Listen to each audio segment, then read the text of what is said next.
పెహల్గాంలో పర్యాటకులపై ఉగ్రవాదుల దుశ్చర్యను నిరసిస్తూ పెద్దపల్లిలో సిపిఎం కార్యకర్తలు ప్లేకార్డులతో నిరసన తెలిపారు.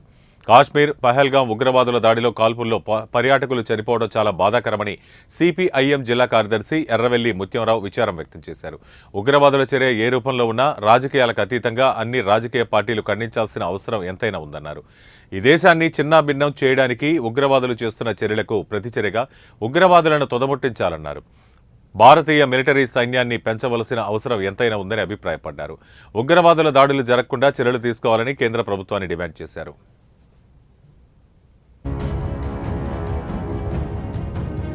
కాశ్మీర్లో పర్యాటకులపై కాల్పులు జరిపి హత్య చేసినటువంటి ఉగ్రవాదుల్ని కఠినంగా శిక్షించాలని, ఈ ఉగ్రవాదానికి తోడ్పాటును అందిస్తున్నటువంటి శక్తులను కూడా కఠినంగా శిక్షించాలని సిపిఎం పార్టీగా డిమాండ్ చేస్తూ ఉన్నాం.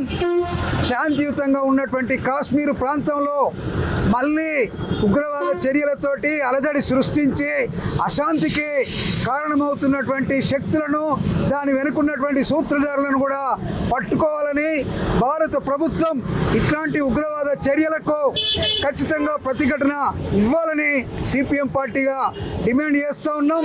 ఈరోజు భారత పౌరులైనటువంటి సుమారు 28 మంది మీద కాల్పులు జరిపి అత్యంత పాశవికంగా హత్య చేసినటువంటి ఉగ్రవాదుల్ని మొత్తం మానవ సమాజం వాళ్ళని చిత్కరించాలి. అట్లాంటి మనుషులు, అట్లాంటి ఆలోచన ఉన్నటువంటి వ్యక్తులు, శక్తులు మానవ సమాజంలో వాళ్ళకు అవకాశం లేదని చెప్పాల్సినటువంటి అవసరం ఉంది. అందుకని ఇప్పటికైనా భారత ప్రభుత్వం ఇంటెలిజెన్స్ నిఘా విభాగం కానీ, భారత సైన్యం కానీ, రక్షణ వ్యవస్థ కానీ ఇట్లాంటి చర్యలు పునరావృతం కాకుండా ఇట్లాంటి ఘటనలు మరొకసారి భారతదేశంలో కాశ్మీర్లో కానీ ఎక్కడ